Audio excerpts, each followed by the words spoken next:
You are watching the Fayetteville Government Channel. Up next, full coverage of the latest meeting of the Fayetteville Council of Neighborhoods. The Council of Neighborhoods is composed of citizen volunteers and meets on the last Thursday of each month. The Council of Neighborhoods provides a forum for neighborhood associations to share information, concerns, and ideas, and provides a mechanism to communicate with elected officials and governmental agencies.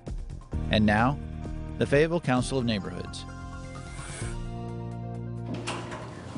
Welcome to the Thursday, March 29th, 2012 meeting of the Fayetteville Council of Neighborhoods.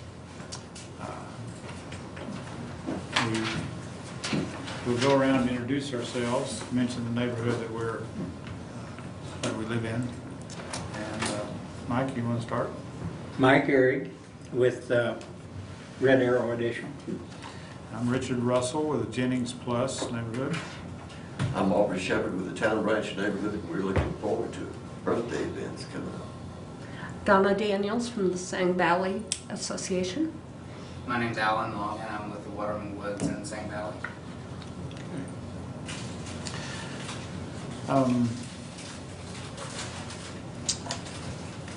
We're looking to plan some upcoming events. Excuse me. Two in 2012 to plan at this time, and April 26th will be our April meeting, and we'd like to do something in conjunction with the Earth Day events that are going on as well. Let's see, can you explain a little bit about this eco-focus tour? Sure. I had contacted some of the city staff and some of the people that I knew that were involved in different neighborhood areas to see if they had an idea of a neighborhood area that had kind of a ecological or Earth Day type focus for a neighborhood tour as part of the Earth Day Festival. Something that we would do in lieu of our regular meeting in the building.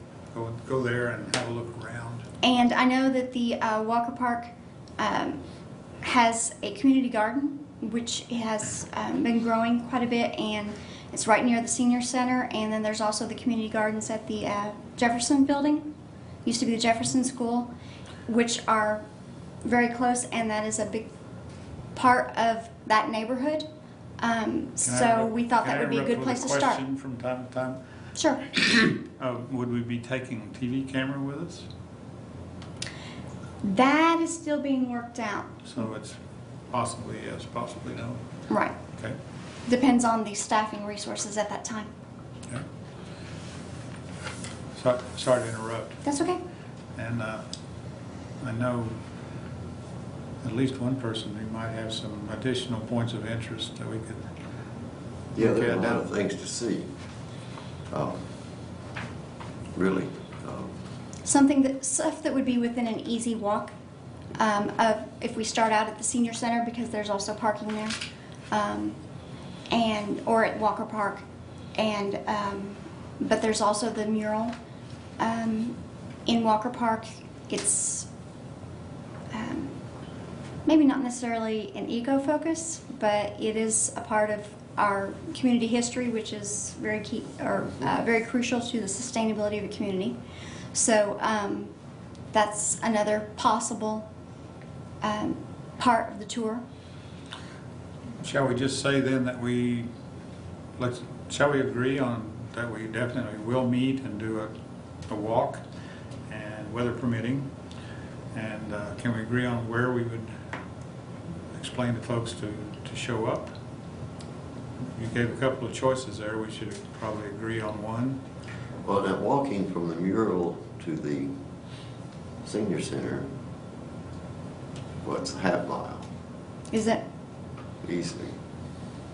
And back uphill. From Jefferson to, from 7th Street, the edge of Jefferson, the south side of Jefferson, to 15th Street. Okay, that's,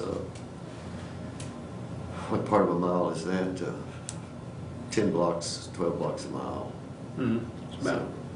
About a mile. A mile round trip, yeah. So you're talking about how fast you can go and how much you can look at along the way. It's interesting to see the way it's changed over the years. Well, this map says it's a quarter mile. It says it's a quarter mile. Yeah. From like the senior center to 15th Street. Really? Okay, that's 9th. It's a half mile probably. Okay. Yeah, Okay. the map. Is that a number on the map? There's a legend. I don't know Yeah, how well, accurate it is, but Miles and blocks are measured differently by different people. And yes, they are. some people say it's 2 blocks away. You go look and there's 7 streets crossed between those 2 blocks. The last I walked that, I noticed right off that it's uphill. Yeah, getting back up there. If you started up there and got back, that's more than a 1 hour meeting. Is what I'm saying, I think. Right. If we're spending a couple hours. Well, what would you suggest? Maybe starting at the senior center and then going somewhere else closer I don't know. by there? Some of those things are things anybody can see easily. And I guess the things I'm most interested in are off the track, down on the creeks, down in the creek bed back.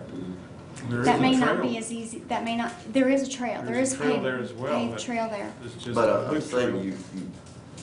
the trails are one thing that the public can always see. We're not showing Right. them anything that's off as long as but there's a trail bridge. Should be a trail bridge. It can be connected just block south of 7th Street. The trail comes across Walker Park, and there's actually an old walking bridge there. Have you ever seen it? And it's blocked by a building that for a while it was part of the school system, continuing education thing, and the last 2-3 years it's been a part of the ambulance service building and storage. So there's a fence. Now you can walk across and go just between the edge of the stream up on the high bank along that fence and go out and walk straight up to 7th Street. And for some reason, that was fenced off years ago, and it's very difficult for people to even use now because of the way it's fenced. Well, we I'm not probably sure don't why. want to go on anybody's Well, private it's- property. No, you wouldn't be on anybody's private property. Okay. No, you can go that way. But it's just one way to get and see the thing. The city has a right of way through several areas that you can go. So I don't know, we can decide that agenda as we get closer to it, see what people actually want to do and how many people we get. But, Well, that'll be April meeting, so yeah, that'd be late April. What day in April is our meeting? 26. 26. Okay, it occurred to me that That's a Saturday. No, well, I'm looking at May on this sheet, sorry. yeah, we're doing it in lieu of our April meeting of this group. As I looked at the agenda there and noticed all that's going on and the different words there about eco-passport and eco-focus, made me remember that there's a lot going on during that time, and that maybe this is an opportunity to introduce the rest of folks that are interested in these issues to this part of town, to that part of town. Maybe it would be maybe not too off the wall to have some sort of handout with points of interest. I don't know if that would be doable. Just a kind of something, a bookmark or something that you could stick in your pocket. And I'll go back and look some more another day. There's some talk about going forward with this tunnel project that goes under Martin Luther King Avenue, and then that's pretty much the doorway to the trail web that's down in this part of town. And having that crossing in place in a few months will be, it'll make that all open up to the kind of traffic and interest that we're looking to encourage. it's been really successful so far. Okay, well, keep those ideas coming. Richard, I think Mike had. Just a comment here. I learned a trick. The bus line comes by where I live, by my neighborhood, and they have a bike carrier on the front of the bus. Yeah. Yes.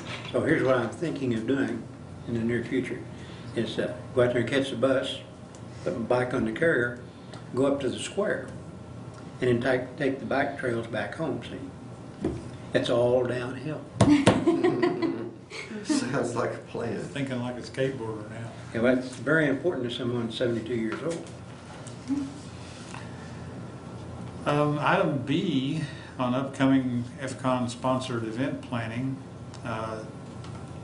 Told that the council traditionally sponsors a mayor candidate forum. Mayoral election will be held in November, so we would be doing it no later, of course, than our October meeting, right? In fact, a question about that, if our October meeting is on the 26th, as things have been lately, I'm not sure we would meet, the forum would be broadcast live. But Might be a little too close to it. so if we get pretty close, if we have to wait till it's on the schedule and shown. I mean, Yeah. they would schedule it ahead of time, but What are you thinking, Julie? No later than Well, September? the last one, it was the first mayoral forum or debate that was held of the year. It was. It was the first First one, and it was scheduled pretty close after the date the Official. deadline for people to sign up to be on the ballot. And if I remember correctly, I think it was August. I think it was, and it was again in lieu of your regular meeting. The last one was held at St. Paul's. Really? But there is the option of holding it in room 219 downstairs at the City Council chambers. It will save staff time and resources for actually yeah. recording it, and it'll be able to get it on air much faster. And it can be shown live easily from there. That's the best part. Yeah, I don't know. I can check, Yeah. but I would imagine Well, there it's might be just that a decision to possibility. make, that's all. It's Right. not- yeah. But, excuse me, I think that's something that the council needs to decide if they would prefer to have it in City Hall in room 219 or off at another site. There were reasons for both arguments last time. And then the council members, they spent some time last time requesting issues to be discussed or questions to be asked. They were out at Farmers Market for a couple months with like a box where people put in their suggestions, or there was one neighborhood representative that was collecting all of those suggestions by email, and then they would meet and they would formulate the questions. Then there's more of the logistics planning for it. So it's probably good if some of those plans, if you choose to do it again this year, some of it starts getting planned early. I think it would be a good idea to have that as one of our meetings. My concern about doing it in August, given some of the issues we're talking about, is that perhaps some of the students who would be interested in attending would just be coming back into town, whereas if it were the September meeting, plus the farmers market would be going on then, and we could gather questions from year-round residents as well as part-time, partial year residents. Sorry. So that would be my one suggestion. But you probably are right in what you say. I'm not sure what other groups, League of Women Voters probably will. They typically do one. And And I like I'm the not sure. idea of doing it in 219 in that it is centralized. It would And be if you draw a cost good- effective. Good crowd, it's much better, yeah. Okay. But not that anything wrong with St. Paul's. It's a great place.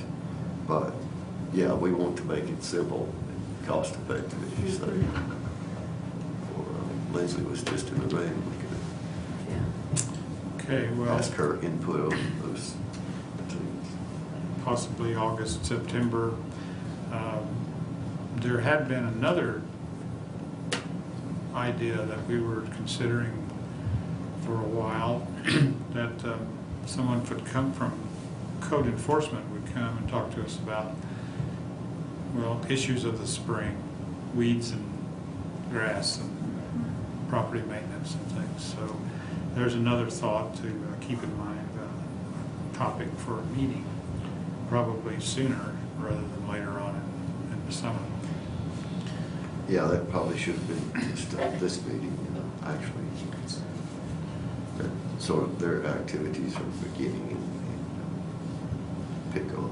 But even the May meeting would be a good one. Yeah. Code enforcement is busy year-round.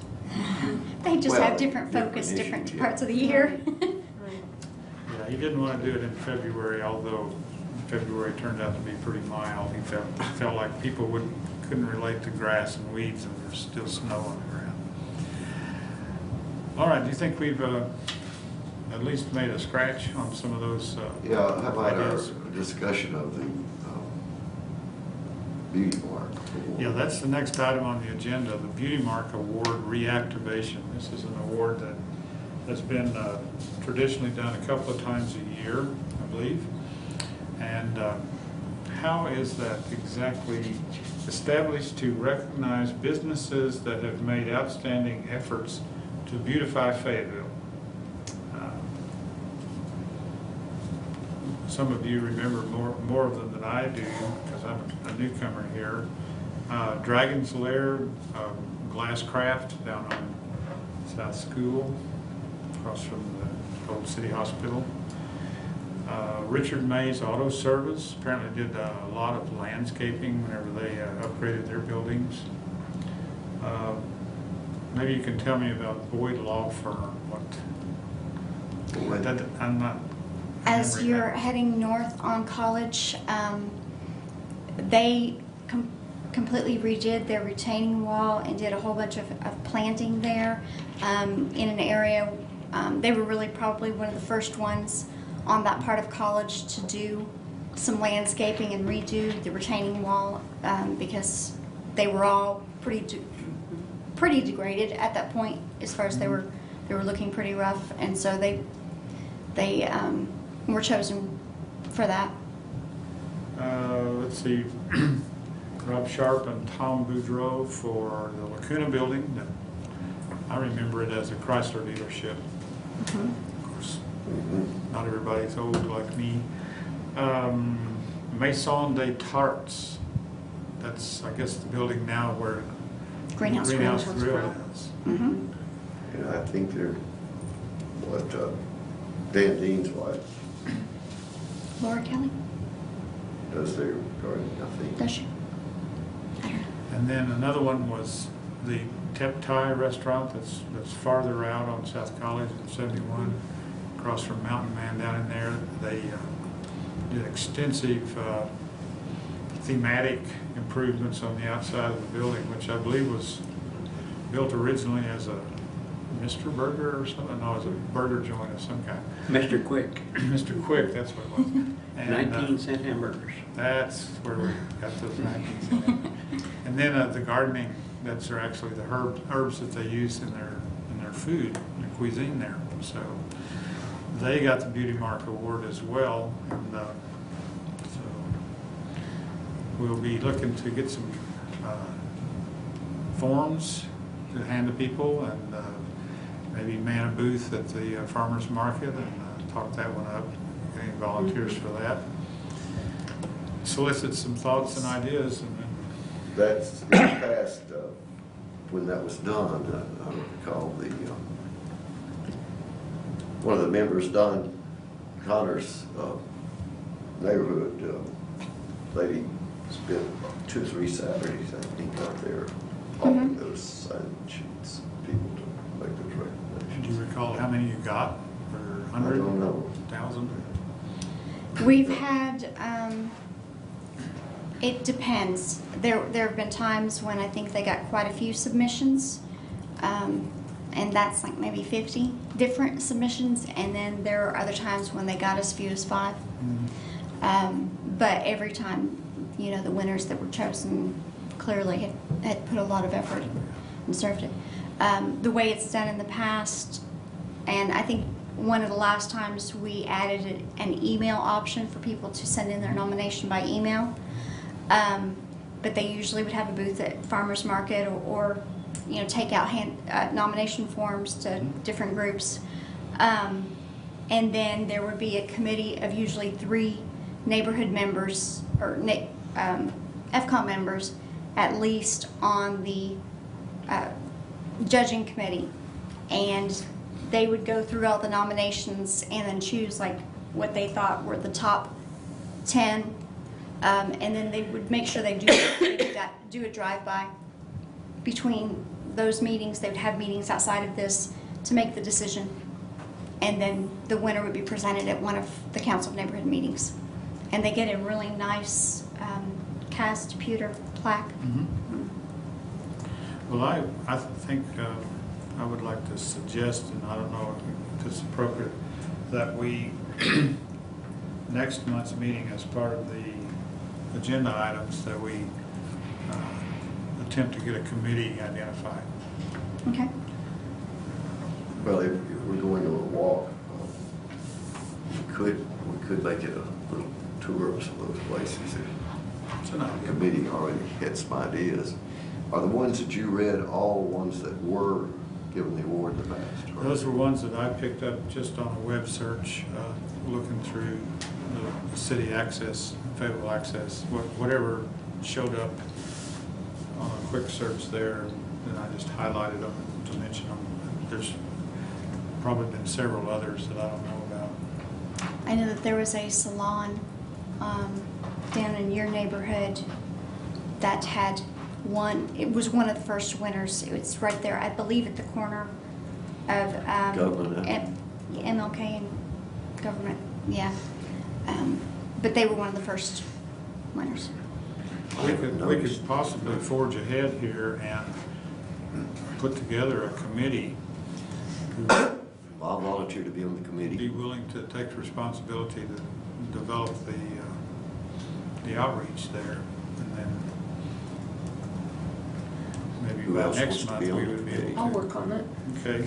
See. I can update the forms from the Okay. that we've had in the past, and they can submit nominations to my email, and we'll send it on to whoever on the committee, you know, wants. That way there's a central email point. I'll have Yeah.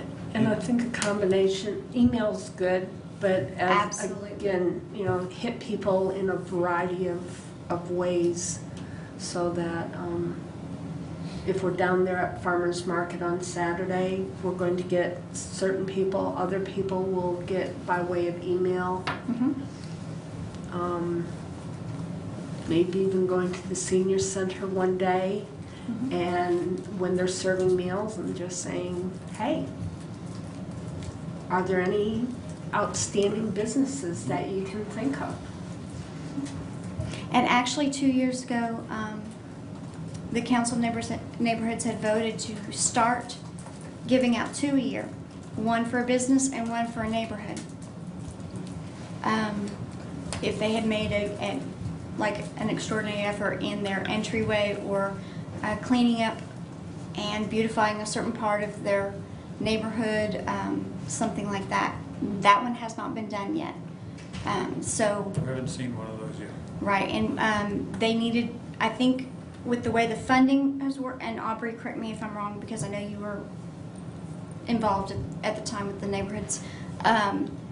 the way the sponsorship is, because the Northwest Arkansas Times sponsored one, and then the Council of Neighborhoods raised the money to pay for, because I believe these plaques were like $150 a piece to have made.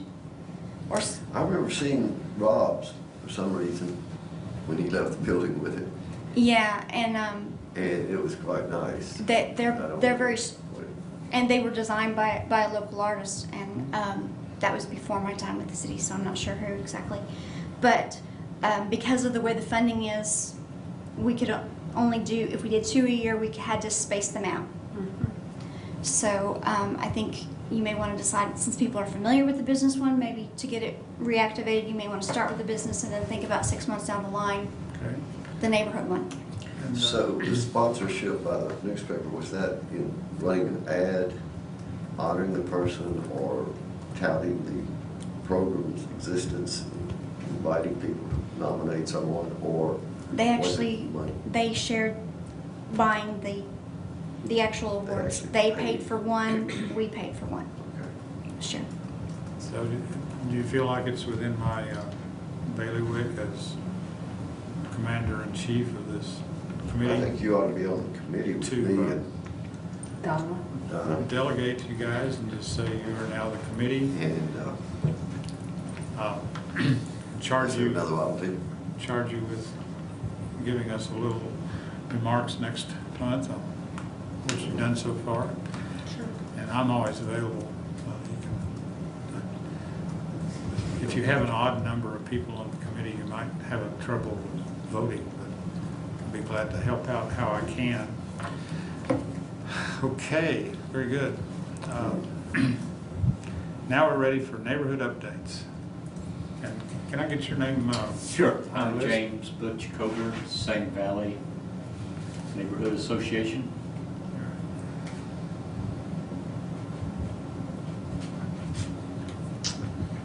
All right, so what neighborhood updates do we have? I have one. Got one.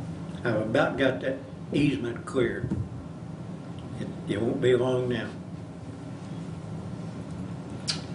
To you all that don't know, the state of Arkansas has an easement on the back of my property.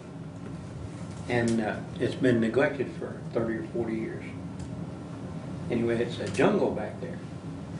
Anyway, I've decided to take down the fence and clear out the jungle and add it to my backyard. To heck with them. Good for you.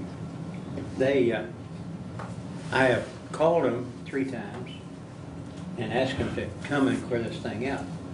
I have talked to code enforcement, and code enforcement says no.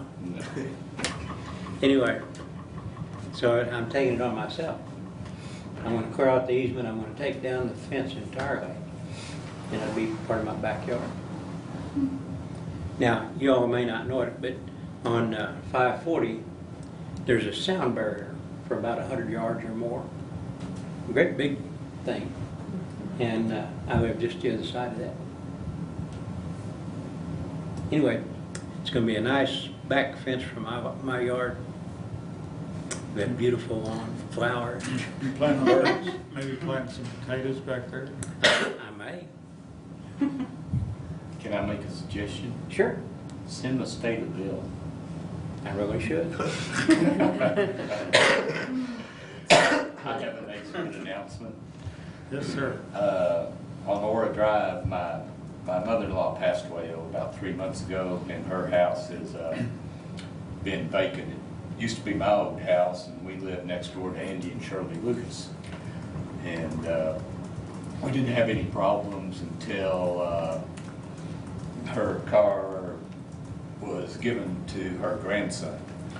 And once the car, now that the car is gone from the house, about 10 o'clock or 10:30 Monday night, my alarm company called me and said that the laundry room door, the alarm had gone off in the laundry room door, so I told them to dispatch the police. And Barbara, my wife, and I, we went down and met the police, and that door happened to have a big dog door in it. And the police, of course, went in and checked the house, and they came out and said, oh, it's a false alarm. I said, I find that hard to believe because door contacts don't false alarm very well. So we go back in the laundry room and the dog door had the big solid piece in it. It was knocked out into the laundry room. So somebody was crawling through the dog door and they were probably maybe a little heavy and got stuck. When they jiggled the door, it set off the alarm system. So talking with Shirley and Andy said that he had been hearing sounds over the last couple of weeks. In fact, he'd called me about a week earlier about hearing a sound and asked me if I'd been down at mother-in-law's house. So we need to be watching our neighborhoods down in that area because there are people trying to break in. We left all the furniture and stuff in the house while we were showing it. You know, it looks better when you're showing the house, and there was a big flat screen TV that you could see through the window and stuff. So thieves are out and about. So was anything stolen? No, we had a keypad right by our bed, and that was probably 8 feet away from this dog door. So when the alarm started screaming, that's probably what got the person really upset and trying to back out the dog door and got caught and jiggled the door enough it set off the alarm system. So. Now, is that Well, pricey to maintain an alarm set up like that? Is it expensive? Just basically the monitoring. Once you buy the security system, and our company charges $25 a month. Just one dog wouldn't eat that much. If the dog's mean enough. Unfortunately, lots of times the dogs are killed. Too friendly or get Yeah. killed. I can tell you all kinds of horror stories, but I won't. But they make good alarms at least, whether they're vicious or not. They help. If they Oh, yeah. bark, yeah. We had a dog that was very proactive and Proactive. scaring people. Those are neighborhood updates. Go ahead, Mr. Long. No, I don't have. Nothing? Tom?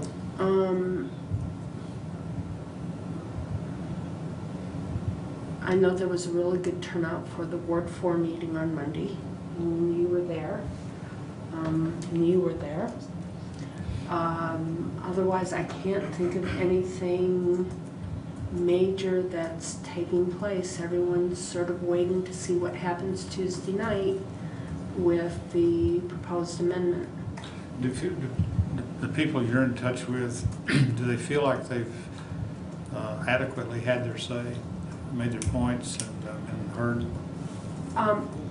What's really interesting is that now it's people from the other wards are suddenly saying, wait a minute, I didn't know anything about this amendment. Wait a minute, they put Hillcrest on hold. Wait a minute, wait a minute. And so they're starting to talk about what's going on in the other 3 wards and the impact it could have over in those other wards. And so I think Ward 4 people feel they have had their say, but it's the other wards that they are just now starting to think about this a little. And so they'll have an opportunity on, what, next Tuesday night? Next Tuesday night. And Third. and we continue to find more research that talks about town and gown partnerships that have been non-existent here in Fayetteville to really work as a partnership to make sure the best is happening for all parties. And but as we know, I have a certain opinion on this topic, and but I do think people in Ward 4 feel that they've had their say. Good. Well, they had their say at their own meeting, but that's not the same as saying it to the council. True. Because I don't know how many council members review any of the other meetings. I wish they all True. And watched every Like- video that they couldn't attend. every other committee. And like I Because said, that's where so much is said. if it's that never citizens gets in done. Ward 2 who are suddenly going, What could happen Oh. here, yeah. just today on Facebook, somebody said, what's going on at the corner of West and Maple? And yeah, and they had taken a picture with their phone and sent it out, and about 15 people had various comments about the new development that's going in there. And so people are not as aware of proposed developments or developments that have been given the go-ahead on as what government thinks people are aware of. Because a lot of people don't read the newspaper anymore. As I found out, unless you have a set-top box, you can't see the government channel. And in these economic times, I know a lot of people who have dropped their cable and have decided, oh, I'd rather look at the news on the internet, the national news on the internet, and just get Netflix. So. Well, I'm wondering, I'm really challenged on describing this thing, but if you'll notice that if you go in some venues like at a museum or some place, there'll be this really garbled looking picture thing. You know what I'm talking about? It's really cryptic and really complicated, and supposedly you take your Droid phone and you... Oh, a QR QR code. code. Yeah. What would be wrong with the city being able to do something like that on a project that's getting underway? And there's usually some kind of a sign out there, right? Some kind Yes. here we're beginning to do something here. This has all been started up, and could you have a code like that for the I don't person see- who comes by and just wants to... I don't See see what's why going you on? can't, because quite often, then it will take you to a URL that will lead you to a website so that you can see more detail about what the item is. I can't even remember where I was last week, but someone said to me, what is this thing? And I took out my phone and I showed them how it worked. And then, this is really interesting. I had no idea. So QR codes are going to continue to be more and more popular. They're used for wayfinding. Being a librarian, I know many libraries now use them for walking tours through buildings so that people can find out what section a certain area is in by clicking on that QR code. The only problem I see with that is, like in the case of a development or something, at that point it's already been approved and they're starting construction. And that would be more of an advertisement for the developer or whoever was doing the project at that point. And Well, I think don't see I that. could see the city having a stance, you know, a posture about this is underway. We're not advertising the developer, but this is here's some background on this project. Instead of calling City Hall and chasing the trail down, the city has a presentation there that's all ready to absorb. And people probably will hand those off. Do you find people doing that?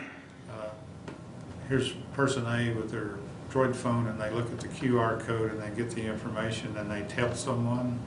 Can you like forward it? Either with an iPhone or a Droid, you can look at QR codes. I don't see people forwarding them, but they might forward the information. They may say, oh, I just realized this is what's going on.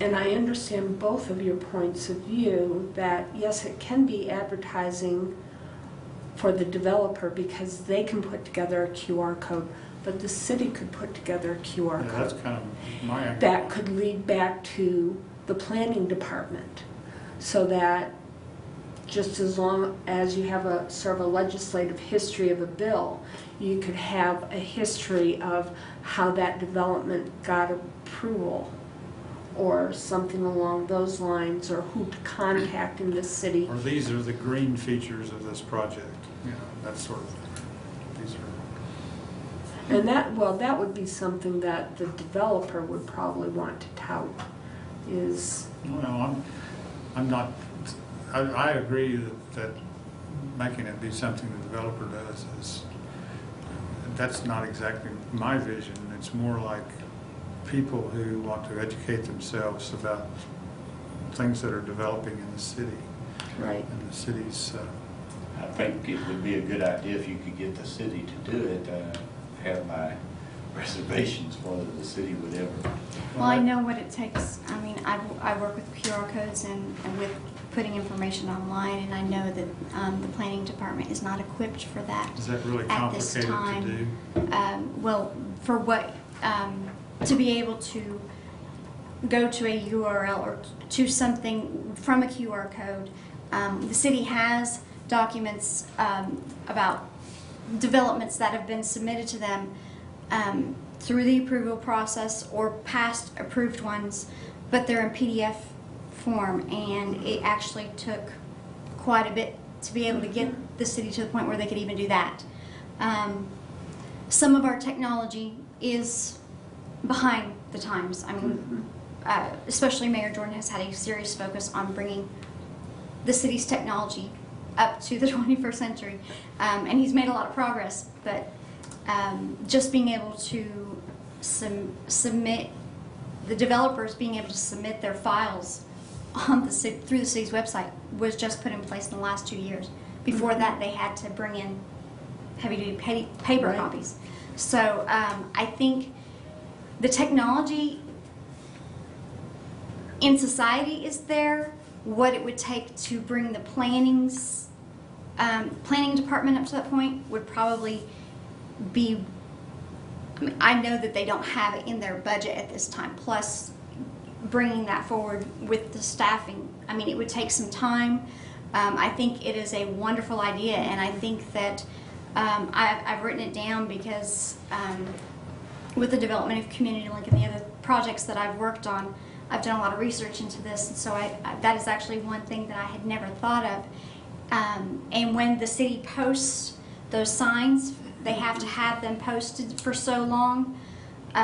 Maybe that's an option of, you know, when that sign is on there, there's a QR code on there, so you can at least scan it and maybe see the paper, what that general overview is. Yeah, kind of a wiki. I mean, you wouldn't be able to see a full presentation, obviously, Right. of what, but you would be able to get the gist of it more than just, you know, the code. We're all agreeing that there's a place for a QR code Yes. in this process, but how it actually gets used Right. and is not burdensome to the planning department, that it keeps them from doing the Right. really important work, especially right now, is something that needs to be considered. So how can it be put into the queue, and you know, how can we start experimenting with it? Yeah. Do some pilots with it. You have to weigh the cost, just like you said with the set-top boxes. Mm-hmm. If you can't afford that, you may not be able to afford an Android phone. So there's a certain percentage population that may actually use this technology, certain percentage that may not. And I agree with you, and it's just another way to use technology to get the information out there, to do the old-fashioned way, the face-to-face at the farmer's market versus email, or having a smartphone, and statistics are showing more and more people are going to smartphones no matter what model. So I think there are some possibilities to be explored. If you think of it more as a, kind of like, someone mentioned the term wayfinding. I'm around town, I don't know much about things, I've just been here a year or two.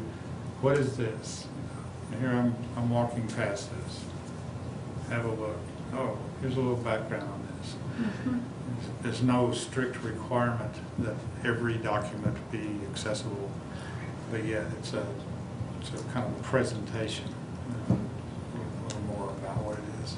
I would like to hear any ideas that, I mean, I know you said that there are a lot of people that didn't even know about the development at West and Maple, and I mean, that was, not only was it in planning for quite a while and city council for quite a while before being approved, but I believe there were 2 front page news articles done about it, and it's been on TV news too, that those particular developments.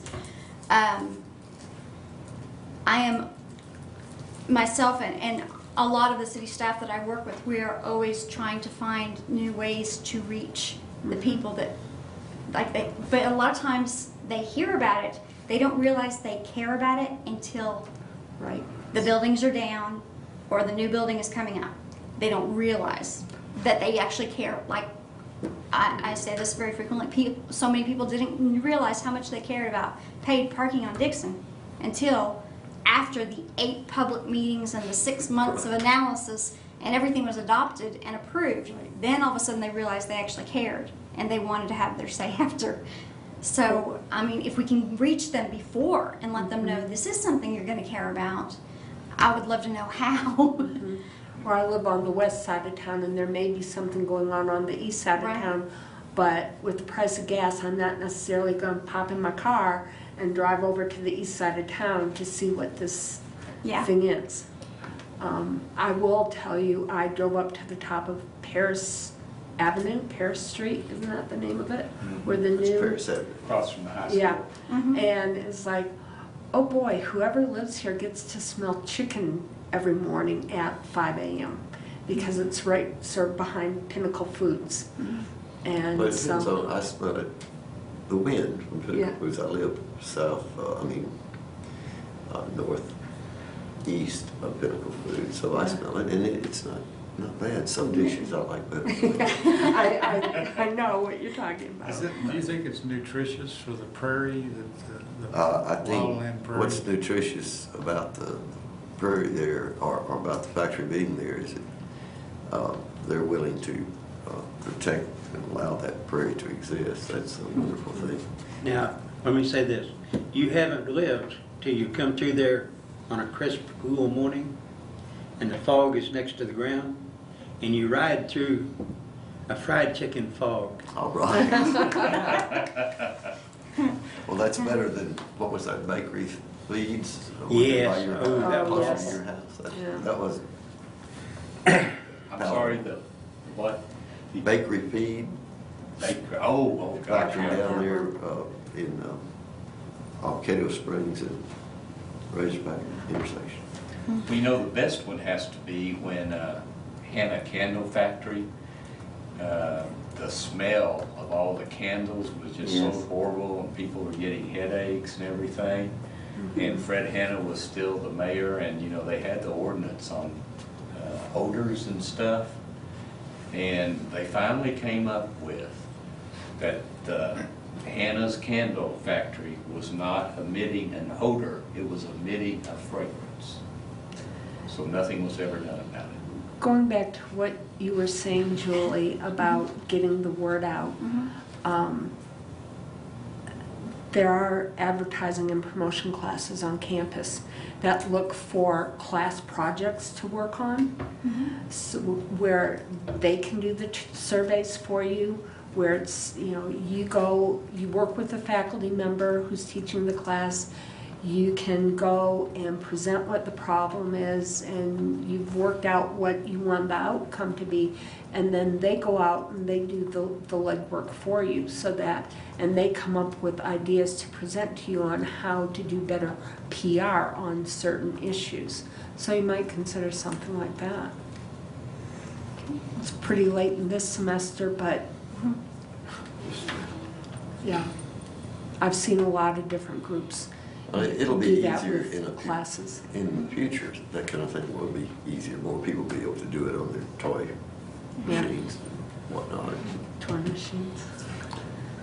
Well, I do want to say in the interest of, because we're talking about communication and of course the university, I had a very, very positive with Chancellor Gerhardt, positive meeting with him in the last month. And for the first time that I'm aware of, the city actually has a time slot or one of their sessions during the university student orientation for all their incoming freshmen. It's one of their breakout sessions, so they get to choose. But I will be there presenting all kinds of information about Fayetteville and welcoming them to the community and letting them know what it's like to be a community member and all the things that Fayetteville has to offer and some of the expectations of them as community members. And that might be a good place to experiment with the QR code because of that generation and how they're using their phones. But we're real excited to finally be able to get in there and share, you know, what Fayetteville has to offer the students and how they can become community members, you know. How much rules and regulations are you going to be able to present to a committee? Or? I'm going to give them that Good Neighbor flyer that kind of gives an overview. These sessions, they're invited to bring their families or guests. There will be some parents that come in there. Just letting them know about, you know, to let the parents know that, you know, we try to keep our neighborhoods safe, but that there are certain expectations, along with, you know, trail maps and park maps and the fun, you know, things that the community has to offer. But because we had worked with code enforcement and police department and all of them to really highlight the issues that needed the most public education regarding like parking, noise, visitors in your home, you know, parties, that sort of thing, occupancy, and then animals and trash. Leash law? Yes, I mean it covered all of them. It may need to be updated because I know, especially with the animal ordinances, I think that's changed a little bit. But I'm going to make sure that it's updated, and that will be one thing that, and it gives it in a very objective way. Right. This is what's expected, you know, of neighbors, and it's across the board. It's not just for students, and I think that will give a very general, but it also refers to the ordinance, and so it really hits the key issues that I think most neighborhoods that have issues with students, it's because most of the time lack of education. They don't know before they go in there. And then we're working on a couple of the projects too. We're working on I'm working on a project to try to develop a what's your neighborhood personality. Some other communities have done this where based on how you answer certain questions, it kind of directs you to, well, this might be the best neighborhood for you, or this might be, you know, the best residents, whether it's, you know, if they're better suited based on their lifestyle for a larger apartment complex, or if they're better suited for a small neighborhood, that sort of thing. So we're working on some stuff like that. So those breakout sessions, are they only during the month of June with the freshmen? Because there will be about 4,000 freshmen, but then in August there will be more of those sessions for transfer students, for those students that didn't get in on the June ones, and probably graduate students. Plus in the past they've always had tables, and so maybe you could partner with UAPD or probably UAPD more than housing, because at that point the freshmen just want to see the layout of what room they might have, where you could have those handouts there, the Good Neighbor handouts, and they could pick them up off the UAPD table. Yeah, actually our code enforcement office, our community services office, they are at a lot of those University of Arkansas fairs. They have tables at a lot of them, and they're going to provide that information. And I believe, based on my conversation with the staff, I know we're definitely in for the June ones and probably for the ones in August. I think the only one that really didn't have the time frame was the transfer students, the older ones that they kind of have periodically, because those schedules were a lot different. But yes, we're able to not only get them the tables, you know, at the different events, but talk to them too. Good. Do you have any plans at this point to carry it on forward and look to the university for additional help with the students and tracking them and looking for help with maybe assisting code compliance with how many students are in the house? But I just got into orientation, come on! No, I know, I won't too much, but We're going to take it one step at a time. I've been with the city 6 years, and this is the first time that we've gotten in there. And that's so. Fantastic that you've done that. I congratulate you again. And It's the first step. Let me just say that. It's the first step. Because Chancellor Gerhardt was extremely open to conversation about anything. I mean, he was very concerned about, you know, that there's still instances of students or staff smoking right off campus over there by Leverett School. I mean, he brought that up. I didn't even bring that one up. But, you know, they are very concerned about the way the students impact the surrounding community, and they want the students to be, you know, community members as well, not just on campus. So he's was very willing to discuss anything. So Good. I figured the getting into the orientation was more than enough to ask the first meeting. That's huge. I have a question, Julie. Sure. I haven't been a student in a long time, so I'm not sure how it works anymore, but I know we used to read the student newspaper quite often when we were students. Have you thought about opportunities possibly to have an ongoing column in the University of Arkansas newspaper to inform students? I haven't, but that's a good idea. Yeah, could inform them of just things that are going on with the city that might impact them, and things they need to be aware of. No, they do City. a combination print and online Right. student newspaper. We could Plus, possibly have an intern, They would love and the opportunity. they could cover it for. They'll probably read it coming from another student rather than. UATV. Oh yeah, yeah. Those are good suggestions, absolutely. And I don't just write them down; I check into them. And then the merchant fair too, which is like the first week of class. And so by then everyone's moved in and they're getting all the freebies for the city of Fayetteville to have a table there. Oh yeah, yeah.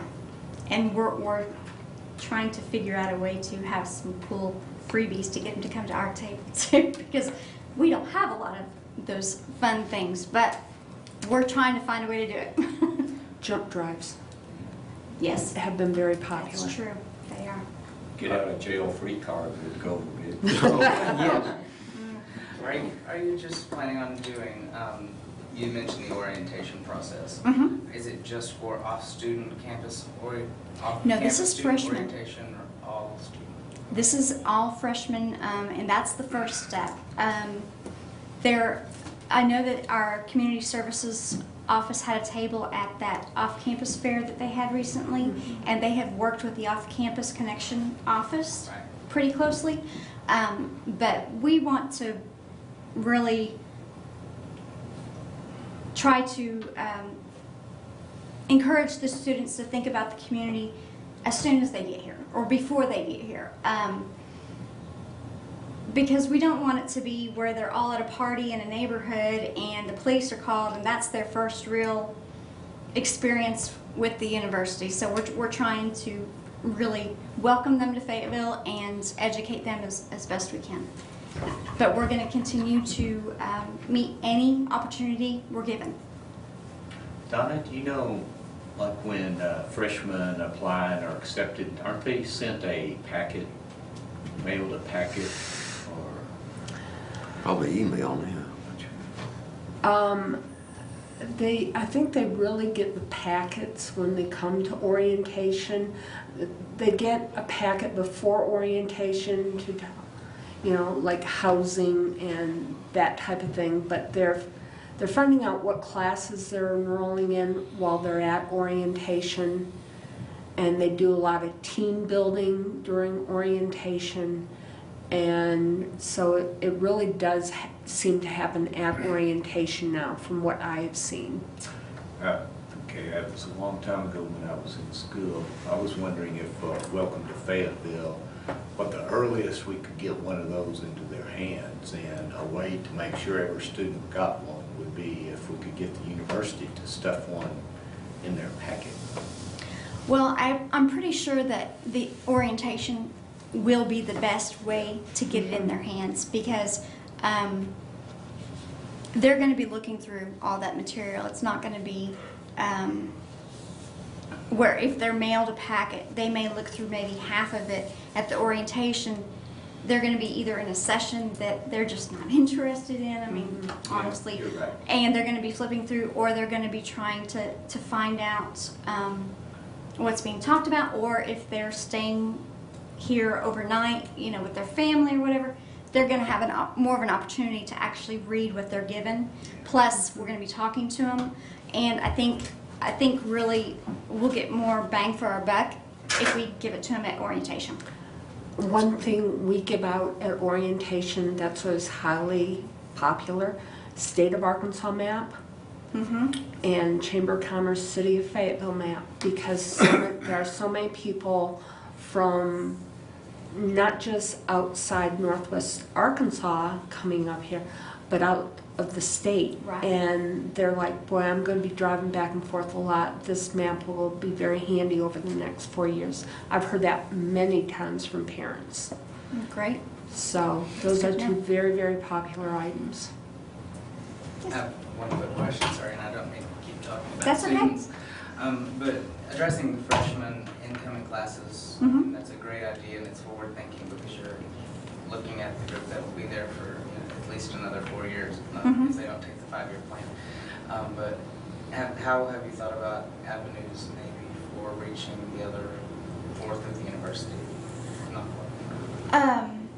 Well, now, community services, they do have that Good Neighbor flyer, and they do try to get that out to like all the off-campus or all the fairs that they're. I need to talk to the off-campus connection, because that's really probably the best way to reach those that are. Well, most of the students, once they get at least into their junior year, are living off campus, I think. Maybe more now with the housing shortage on campus. And there really isn't an easy way. There isn't one set office or one set event to connect to all of them. We're trying to reach as many as we can, and so we're just going to continue to try to do that, and hopefully as these conversations continue, more opportunities will come up, and we'll find a good way to really communicate to all and to let them communicate with us. Well, one thing I thought of at the last city council meeting, they now have a liaison student coordinator for on-campus affairs, and I thought maybe it's possible for their. Was her name Lacey? I believe it might have been. It was Lacey, actually. She's actually a member of the Council of Neighborhoods. Okay, yeah. She came a few months ago. Right, she seemed very nice, and I thought instead of not having more of a loose organization, if there were like set meetings, you know, that could be established, and maybe even more, maybe even a committee could be set up for better involved staff members and more student government. That has been talked about recently, actually. City Council member Sarah Lewis and I talked about that last night, or Tuesday night rather. So that is being talked about, and we're investigating the possibility. We're trying to develop it in the most positive way. I mean, I think in the past when we've invited, you know, we don't want to have the university people feel like they're being invited to our meeting. And the same, you know, goes both ways for it to be a true collaboration on addressing issues and working together. And I think Sarah and I, we started trying to figure out the best way do that, and so that conversation is going to continue. I know she's talked to, you're probably one of them, she's talked to several neighborhood people that were interested in how that was going to develop. So it will continue to develop, hopefully sooner rather than later. Because there's also Greek Life and the Panhellenic Absolutely. Council, and there's another group too that they have, and Residents Life, where they have speakers come in and talk to I've been invited students. once last year, so yes, and we are continuing to try to develop those relationships and get in to talk to as many of those groups as possible. Good. Yeah. They have a short Yes. calendar, and Yep. we have, so it's just trying I to know. make them work together, and that's what we're working on. Sounds good. Okay, well, continuing Neighborhood updates. Sorry. about the Pinnacle Food smell from Rocher Heights. You didn't mention the development. So that's what you went to see. Did you watch it on the Planning Commission? You didn't I read it. I actually read it in the paper. Yeah, well, that, the young man who presented that for the company, the chief engineer working on it for that company, and he visited there with me a few months ago, and he actually said in the Planning Commission that they were going to protect the environment much better than probably was ever, or previous set of plans made for it. And reduce the canopy very little because they're going to build out in the center, and they're going to set aside they're going to rescue some of the native plants. That's a spectacular, in past summers, on top of that hill, native plants of all kinds. So they're going to try to save some of those by harvesting soil and so forth. So I was quite pleased with my visit with him a few months ago, and that he actually was quite ethical in his ideas about how to treat it. So that will be probably better done than you could hope for in most cases that we've seen, the way things are treated. But that brings up Earth Day at World Peace, Wetland Prairie, Earth Day in several venues in Fayetteville, and I have a little small copy of this to share. But and you'll be seeing the Eco Passport in another week or two, with many more that Mr. Michael Lawley's working on, gathering all those states and towns. And of course, my neighborhood, this will be the 8th annual Earth Day celebration at World Peace Wetland Prairie since it became a city nature park. So it's really going to be a busy month of people who want to go to all these things. It'll be something like it every day. So Also, can I ask a question? Yeah. Now, this Eco Passport, Mhm. is that more of a description of all the activities, or is that something you pay for to get into all the activities?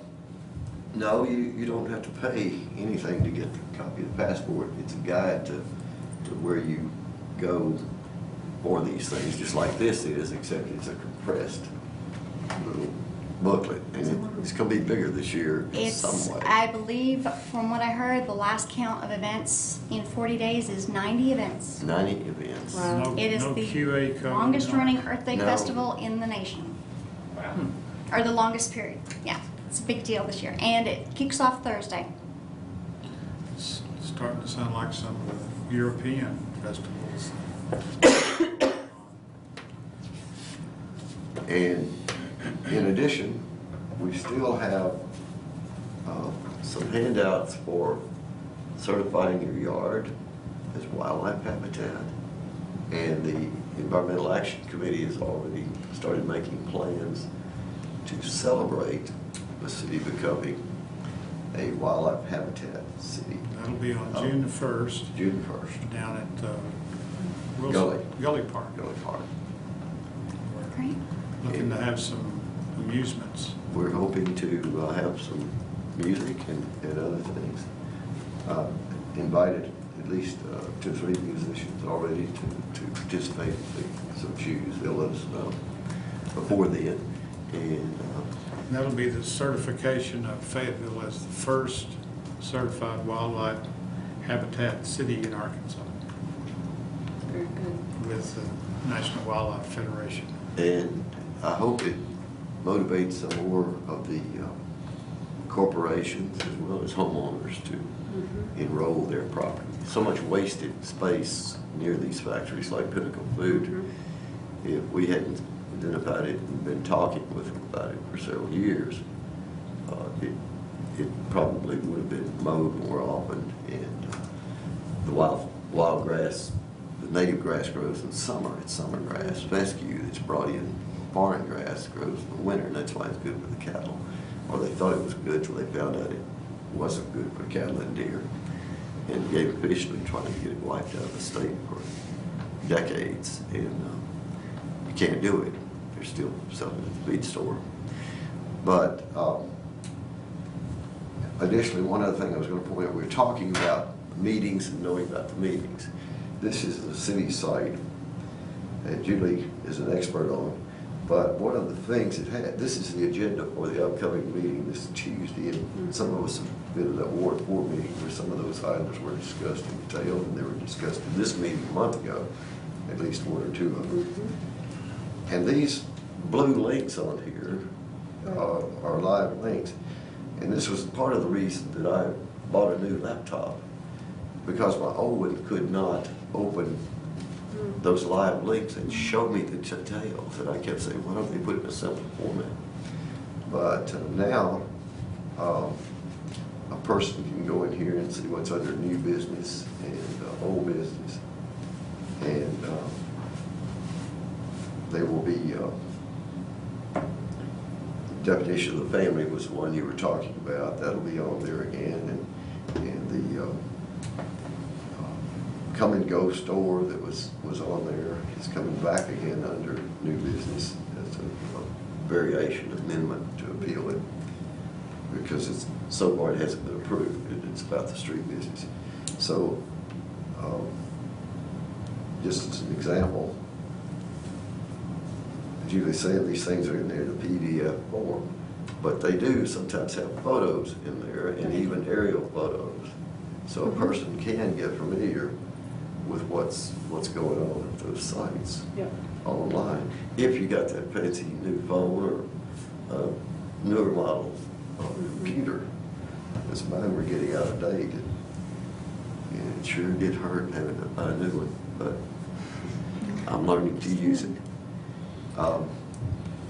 So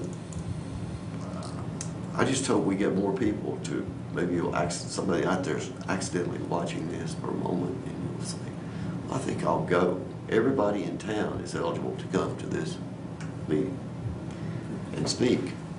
Everybody in town is eligible to help organize a group in his neighborhood that will participate in some way. How many do we have? In the past, we've had up to how many listed? We've had up to 44 registered at one time, 44 registered neighborhood associations. And when you look at the actual areas that are not covered, there could be that many more in the city. Easily. Many more, because some of them are only a block or two of certain streets. Right. And others are like my neighborhood. It's, 6th Street to 15th Street, Razorback to South School. And right now there are, 1,500 units of student apartments on 2 sites being built. So it's going to get even more crowded. One of them's at the National Cemetery. We're next to the National Cemetery. But anyway, we beg people to get involved. I'm getting tired of being up here wondering if we're going to have a quorum sometimes. I can be dozing off like old people are supposed to be this time. Thank you. Richard. Agenda items for next month's meeting. We've got the tour. That's actually, we're asking about May or Could we have code compliance come in May? I could probably schedule them for May. It looks like, according to the way this is written, we are soliciting agenda items for For May, right? Not April, not next month. Anybody got any thoughts? Does everybody Mr. agree Cover? on code compliance? Mr. Cover, do you have any time-sensitive issues that can't wait beyond 2 months? There was a certain immediacy to some of the things you were discussing earlier. Education of students, I believe it was. Julie's on top of that. Not that I can think of. Mike, your land acquisition, you're going to have an adverse possession claim here as soon as that fence is removed and Yes. the land's developed. Potato crop is planted. Maybe you should put that on your tour. That's- Yeah, really, come see my wasteland behind my house. Well, just for a moment, back to the tour idea, I think it's a great idea, and we kind of got stuck on, yeah, we want to walk, but maybe we don't want to walk a whole lot. Are there any options for a transportation shuttle for parts of the tour, and we can get on the bus and go over here and then walk some more? The city really doesn't have anything like that that we could really, Maybe we could, all of us just ask around, and if that got easier to do, we'd probably do more of it. It'd be fun. I'd enjoy that. well, if if you have any ideas for anything in Walker Park, or in that area that you think should be highlighted on the tour. I love Aubrey's idea. I would love to go crawl around the stream banks, but I'm not sure that everybody that attends would be able to do that. And we want to try to make this as accessible as possible. Well, you're right, not everybody can, but we don't get everybody to attend, so. This is a little True. stretch from Walker Park, but I'd like to go look and have a little discussion of the tunnel that's going to be going under MLK. Oh, absolutely. As that project gets closer, I think that would be. Yeah, because as a part of doing something like that, you could go out to Agri Park and see progress on that one. True. Kind of get a feeling for how they go. And I'm a geology guy, so anytime someone else brings their backhoe and cuts down into the earth, I'm always wanting to come and have a look. Yeah. Free look at what's down there. Okay, agenda items for May meeting, and now announcements. Well, we already talked about the Earth Day Festival. It kicks off Thursday. And there is an eco trade show that starts at 2, but before that, in the East Square Plaza is the Fayetteville Forward Community Engagement Fair. And it's from 10 till noon, and it's probably the first official event or non-official event of the Eco Festival, the Earth Day This is Festival. not people who are going to get engaged. This is, well, at the Fayetteville Forward Summit in 2009, there were 10 focus areas that were identified by the people that attended as like the general areas that the city should focus on. One was transportation or alternative transportation. Then there was green economy, creative economy, community inclusion, green infrastructure and land use, historic and heritage, local food. So there are going to be people, community members that are going to have that focus area that they're going to facilitate. They're going to have a list of community groups that are working on projects or working in that area, that focus area.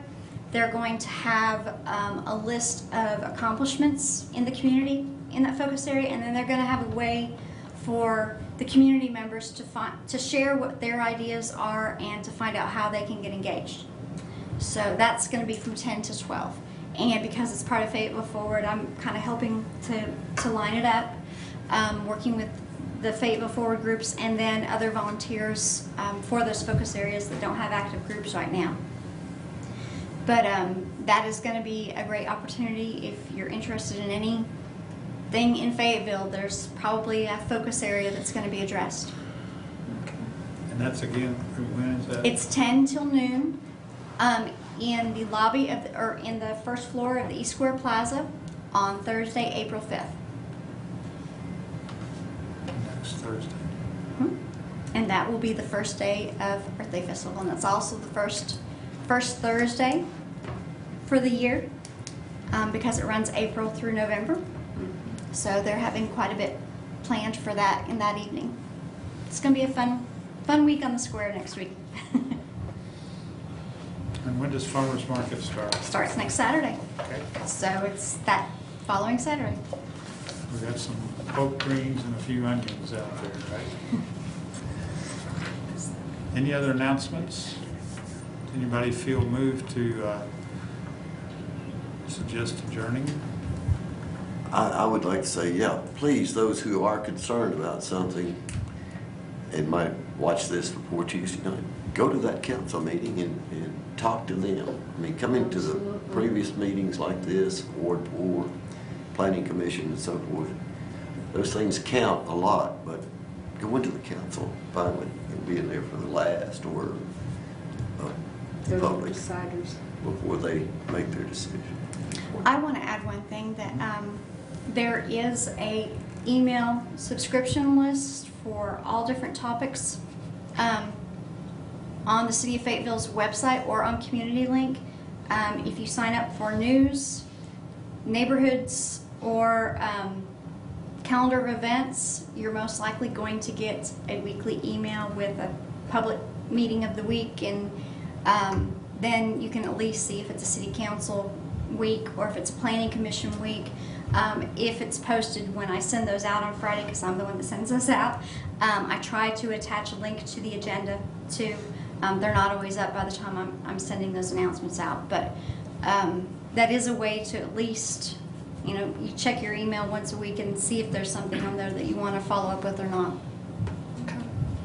I get those, and they're very, very helpful. I make a motion, we adjourn. I'll second that Second. motion. All in favor? Aye.